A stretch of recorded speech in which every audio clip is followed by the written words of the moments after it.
Welcome to my channel Daily Bulletin News. JJ demands to know why Doug was in jail, and a guilt-ridden Tate declines Holly's Christmas gift. After thanking Roman over the phone, Tate prepares a surprise for Holly at the closed pub. A happy birthday banner hangs behind the bar, and presents sit on a table. As he waits, he gets a call from Sophia. They confirm they'll leave Friday night for the out-of-state clinic, where she'll get an abortion on Saturday. He assures her she's not alone and promises no one else will know about it. At the Kuriaki's mansion, Maggie hands Holly a gift that was delivered from her mother. Holly calls to thank Nicole for the perfume and then runs to the pub with presents for Tate. Sarah comes to her bedroom to find a shirtless Xander wearing his kilt for the Horton Christmas gathering. He laments how he treated Jack, who so graciously let him stay in the Horton house when he had nowhere else to go. As they canoodle and admire each other, they decide there's enough time to get Sarah on Santa's naughty list before the party. If they're quick. It helps that Xander's a true Scotsman and isn't wearing anything under his kilt.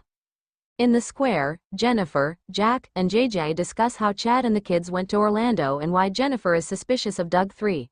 She's put out inquiries about why he was in jail. Jack muses it was for something minor, but JJ worries he could be dangerous.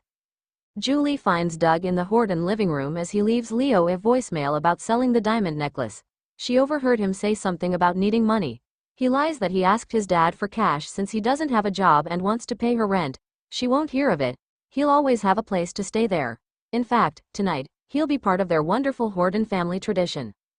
In the square, Jennifer, Jack, and JJ discuss how Chad and the kids went to Orlando and why Jennifer is suspicious of Doug 3.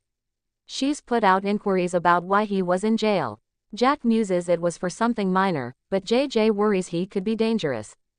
Julie finds Doug in the Horton living room as he leaves Leo a voicemail about selling the diamond necklace.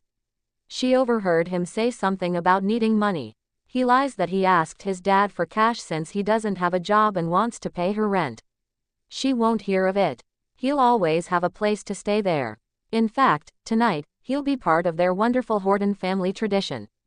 At the Horton house, Julie opens the box of Horton ornaments and explains the family tradition to Doug. She tells him about his extraordinary grandfather Doug, who did everything with love and heart. He'd be happy to know that Doug was there keeping her company. Doug feels like his grandfather is there in spirit. Tearing up, Julie calls him a thoughtful young man. When Jennifer, Jack, and JJ arrive, Julie tells Doug she didn't have time to make him an ornament but promises one for next year. The Devereaux family tenses. Doug points out he's not technically a Horton, but Julie insists he is family. In that case, JJ wants to know more about him, like why was he in jail. Aghast, Julie calls JJ rude, but JJ thinks it's a fair question since Doug is staying in the house. Doug understands JJ's concerns and explains that he and his dad were never very close, so he jumped at the chance to meet his new family when he learned of them. On his way to Salem, he heard about Doug's passing, got in a drunken bar fight, and got arrested with no money for bail. They can call Chicago PD to verify. Julie declares that won't be necessary. She embraces him while glaring at the skeptical Devereaux. In bed, Xander gives Sarah a present. She opens a large gift box to a pair of red strappy heels. He wanted to honor how Mickey gave Maggie red heels after she was able to walk and dance again. Fighting tears, Sarah exclaims, "Damn it, Xander. I only got you an air fryer." Now, Xander, dressed in his kilt, and Sarah, in her red shoes, come downstairs to join Maggie in the living room. Xander tells Maggie that Sarah's gift was inspired by her and Mickey's story. They marvel over their respective love stories and leave to hang ornaments. Maggie tearfully turns to Victor's portrait and wishes him a Merry Christmas. At the Horton house, Sean meets his first cousin, Doug, and then greets the Deverauxes. He knows Jada offered JJ a job, so maybe they could be partners. JJ is still weighing his options. Xander, Sarah, and Maggie arrive with Victoria. Maggie stays behind in the foyer as Holly enters. Julie comes through with food and introduces them to Doug. Holly awkwardly glances around as Doug regards her. As the Hortons gather in the living room, Julie says the whole house is aglow with the spirit of those who have gone before them. She's grateful to be with them all. Even me. Xander wonders. Yes, Xander, Julie says, scrunching her face. Even you. They hang their ornaments among those of family members who are not there. Julie picks up the last one and asks Doug to hang his grandfather's ornament. He hesitates, but she asks him to do it for her. Doug hangs it next to Julie's.